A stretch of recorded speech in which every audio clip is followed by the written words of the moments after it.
Ang buhay ay hindi madali. Ano ang unang pumapasok sa iyong isipan tuwing naririnig mo ang salitang buhay? Kung ating bibigyan ng kahulugan kung ano ang ibig sabihin ng buhay, ano ba ang buhay para sa iyo? Marahil ay isa sa mabanggit natin, ang buhay ay hindi madali. Marami tayong pagsubok na pagdadaanan, marami tayong laban na haharapin, marami tayong biyaheng tatahakin para malampasan ang mga pagsubok na ito. Ngunit, sa anong paraan natin itong magagawa?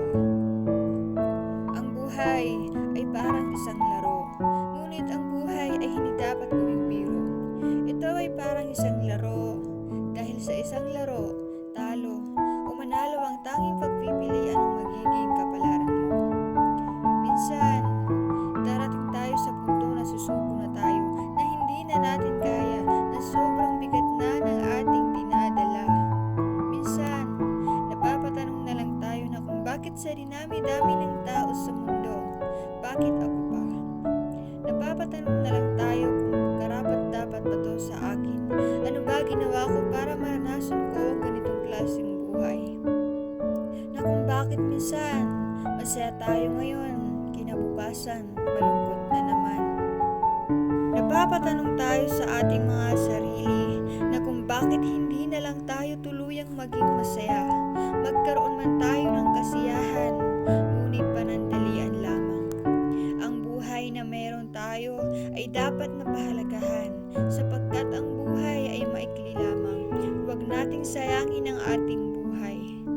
Huwag nating sayangin ang ating buhay sa mga walang kwentang bagay. Huwag nating sayangin ang ating buhay sa mga taong walang ibang ginawa kundi saktan lamang tayo. Huwag nating sayangin ang panahon na binigay sa atin. Kung mabigo man tayo sa ating laban, tandaan, ang pagkabigo at ang pagsuko ay magkaiba. Mas mabuti pang mabigo kaysa sumuko, dahil ang sumusuko ang siyang tunay na natatalo. Mabigo man tayo ng ilang beses, gawin natin itong inspirasyon sa susunod nating laban. Madapa man tayo ng ilang beses, ang mahalaga, patuloy tayong bumabangon at lumalaban. Huwag nating hayaan madala tayo sa ating mga pagsubok at problema. Tandaan, hindi sa lahat ng bagay ay panalo tayo o nakaayon sa atin ang kapalaran o ang tadhana. Madalas ay matalo tayo, ngunit ang katumbas ng pagkatalo ay ang pagkatuto. Isipin natin na ang buhay ay parang isang ilog na kahit anong gawin mong pagputol sa tubig nito ay patuloy pa rin ito sa pag-agos. Tandaan, lahat ng bagay ay may katapusan. Kung naghihirap ka man ngayon, isipin mo na ang buhay ay parang paglubog ng araw, na sa bawat paglubog nito ay may panibagong liwanag na sisikat.